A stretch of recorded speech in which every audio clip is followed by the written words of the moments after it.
This video is now in session, and typically we cover elections. Our original purpose at Partisan Satire was to conduct election analysis without any intervention and have an unbiased take on how candidates do in their respective election, which is why we committed to not endorsing any candidate for any race. But when it comes to Andrew Cuomo, who has already declared that he would run in 2022, it's incredibly apparent that even without the nearly dozen cases of sexual assault allegations against him, that Andrew Cuomo, first, cannot survive his time as governor for an additional year, and second, even if he does, he deserves to not be governor for another 4 years. In no way do we think that he deserves to be governor, and unfortunately, we are breaking our integrity for this one purpose.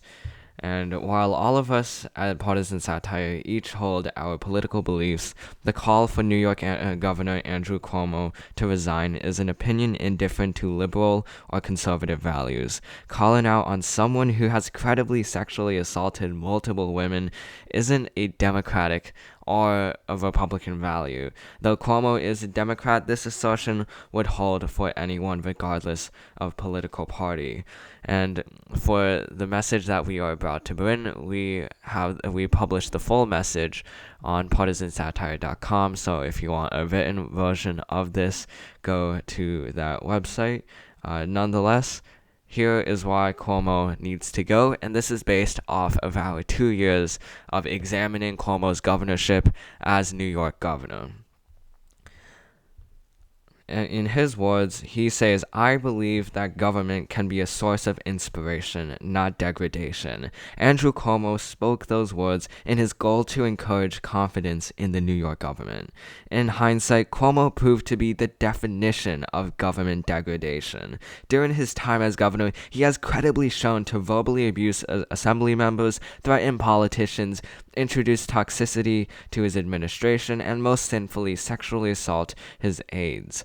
The past year and a half of Andrew Cuomo has shown Americans what New Yorkers have regarded since he succeeded former New York Governor David Partisan. The best way to describe Cuomo in these following few sections is to look at the 3 pillars the governor preaches. The first pillar of "this is fine." At the beginning of the COVID-19 pandemic, Andrew Cuomo shined on the political stage. Even though the Northeast became the epicenter for the virus, Cuomo orchestrated the best political theater any governor could create. Using the help of his brother, Chris Cuomo, who works as an anchor for CNN, Chris Cuomo would playfully make fun of Governor Cuomo with props like an enlarged nose swab. These interviews, conducted in March 2020, showed a personal side of Andrew Cuomo. Behind the scenes, though, the governor masked the reality of the handling of the pandemic. As Americans lauded him, with some saying that he should have run for president in 2020, New York withered into despair. At the beginning of the pandemic, New York averaged 10,000 cases per day. By the end of his first wave, more than 30,000 New Yorkers were dead. As of August 5th, 2021, New York has the second most COVID deaths per capita of any state, only shy of New Jersey's deaths per capita. This disparity between statistics and Andrew Cuomo's response is equivalent to the "this is fine" meme. No wonder Governor Cuomo denied claims that he would run for president. He would not have survived the national spotlight. Cuomo's ineptitude or negligence is his first pillar to the 3 pillars of governing. Act as if everything is normal. That is his first ethos. Other individuals have used this skill throughout the pandemic. Xi Jinping followed Cuomo's first pillar in China's initial response to the pandemic before implementing aggressive lockdowns. Donald Trump, throughout the pandemic, acted as if the United States knocked out the virus. Trump ultimately lost the 2020 election because of his lack of a proper response to the health crisis. Cuomo's entire administration, even before the pandemic, relied on hiding the truth and painting an alternative alternative reality. Nursing homes became a massive subject of Cuomo's administration after the incorrigible deaths of countless seniors. Reports confirmed that the governor initially hid COVID nursing home deaths for political gain. While Cuomo's administration reported 8,500 nursing home deaths, in reality, 15,000 seniors passed away. And this leads to the second pillar, degrading dissenters. Cuomo had no easy task of hiding data from the public. Even though he has used data to criticize former President Trump, Cuomo had to resort to his second pillar of governing to hide his statistics on nursing home deaths. That second pillar is abusing opponents. In a dictatorship, the structure involves a leader who independently governs by themselves, usually quashing dissent and silencing detractors. Andrew Cuomo, throughout his 11 years as governor, did what a dictator does. Cuomo's demeanor was on full public display in mid-February, courtesy of Assembly member Ron Kim. Kim, a progressive, questioned Cuomo's handling of nursing home cases when everyone lauded him. Consequently, Cuomo allegedly began to threaten Mr. Kim. Based on his phone call with Cuomo, Kim stated that the New York governor could destroy Mr. Kim's political career. This phone call would prove to be a bombshell for any other public servant, but for Cuomo, the phone call is a continuation of his past behavior. At this point, Cuomo has bullied almost every New York politician who could challenge Cuomo's career into standing in line, mouths shut. One of the individuals Cuomo bullied did not hold a public office. That person's name is Andy Byford, the former president of the New York Transit Authority. The organization, which oversees New York's buses, trains, and subways, was undergoing a transformation after the 2017 transit crisis. Byford took the role of president to modernize New York's public transit system. His career was built on helping transit organizations rebound from mistakes. Byford began to make changes to make New York City's transit tech-friendly, with his marquee imprimatur being Omni.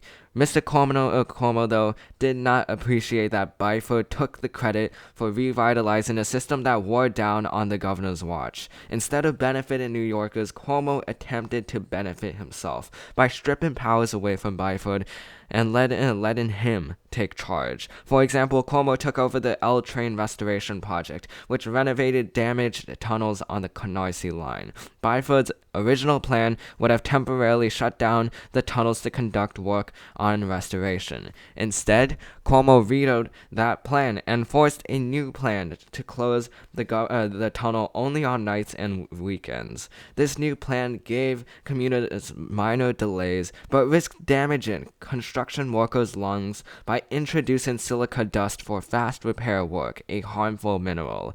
Eventually, Byford could no longer handle Cuomo's power grabbing and resigned in early 2018. Even Byford, a calm and renowned public transport leader, could not handle Cuomo's lambasting of Byford. In the eyes of the public, though, none of this was notable. News organizations rarely questioned Cuomo's logic of stripping the MTA's power and rendering efforts to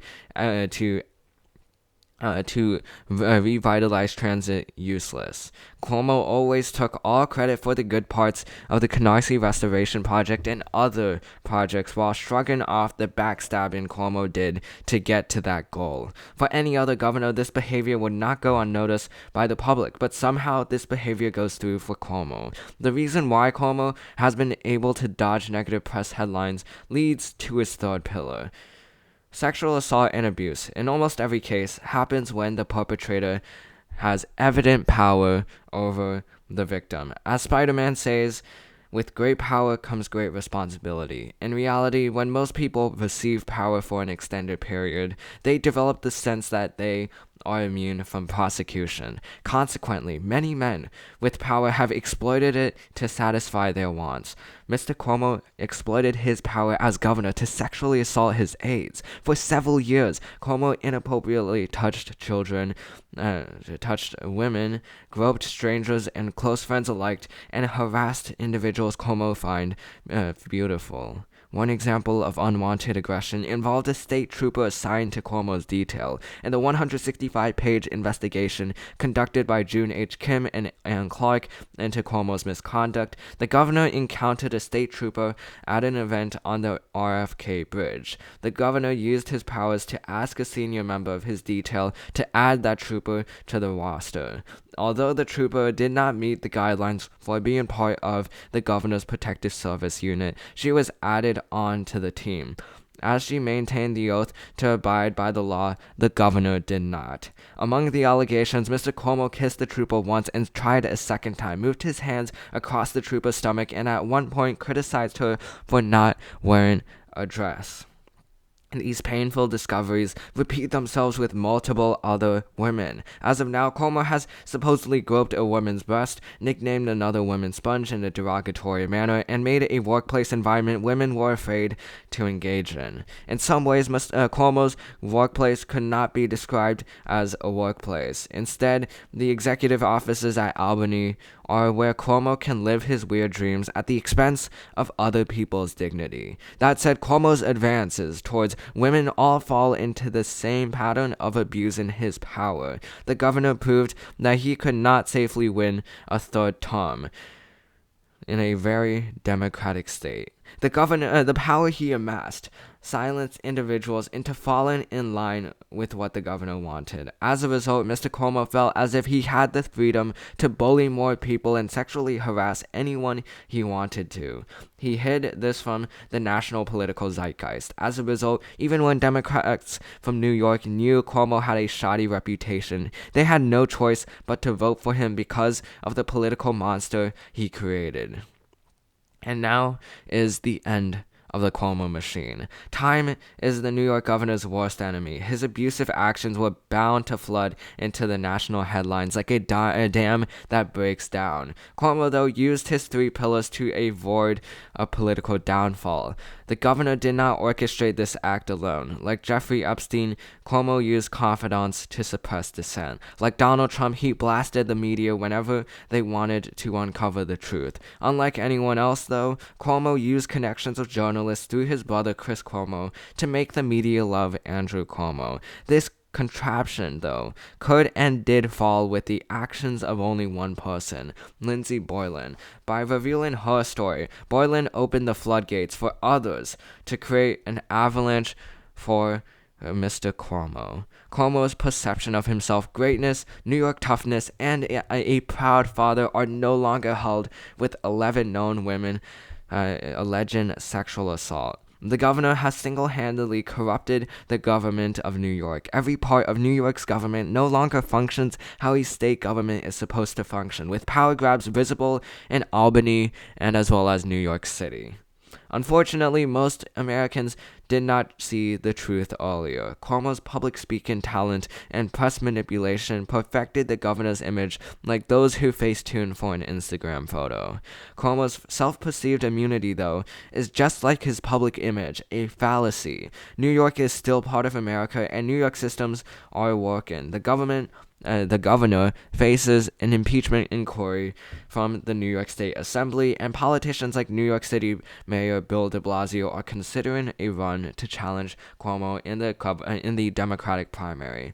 Time is ticking for the 2022 governor's election, and Andrew Cuomo will be in a fight for his political life. New Yorkers, though, are done with the governor's shenanigans. While Cuomo is trying to cast doubt on the investigations into his misconduct, the 2 lawyers conducting the investigation have the credibility that the governor does not. With 11 women coming out against Cuomo in the investigation, Cuomo is experiencing a feeling he forced upon others: helplessness. For the abuser, though, his egotism is in denial. Using the same tactics he has used throughout his time as governor, Mr. Cuomo is trying to dig out a hole he made for himself, a hole that encompasses an administration that poisons New York. Right now, Cuomo is betting on a miracle, denouncing calls for resignation, and declaring himself to run for a 4th term. The man should have used his own politician-esque words. Andrew Cuomo said himself, New Yorkers deserve the truth. As Andrew Cuomo attempts to create a political miracle like no other, pragmatically, he has no chance. The New York governor can resign now and peacefully retire, or succumb to the same fate as his father, kicked out of the governor's mansion by the voters and by the politicians of New York. That's the end of this video. That is our resignation calls, and we hope that the New York governor can resign and live a peaceful life instead of poisoning the New York government system for another year.